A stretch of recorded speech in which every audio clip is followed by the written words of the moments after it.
Obesity and bad news usually go hand in hand, but a new report shows obesity rates remained steady in every state except one last year, a small sign that the country's health might be improving. The nation's obesity rate was maintained in every state but Arkansas, halting a 3-decade trend of near nationwide increases.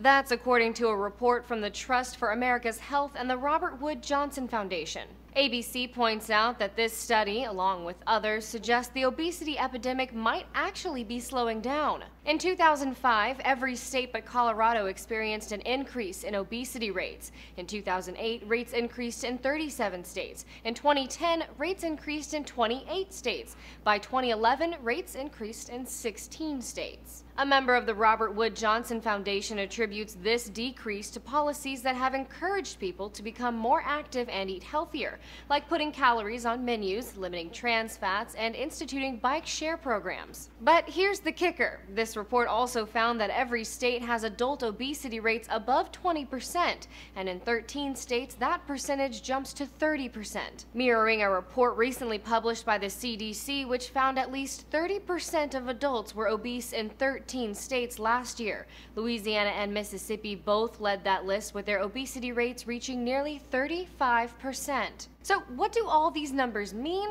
Well, it appears obesity rates have reached somewhat of a plateau, but these flat rates are still rather high. A problem when you take into consideration that obesity remains correlated with heart disease, stroke, some cancers, and diabetes. The executive director of the American Public Health Association puts it this way: we should look at this flattening and see that we have to do more. There is a strong tendency to think that we have solved these problems and then remove resources much too early. For Newsy, I'm Logan Tittle.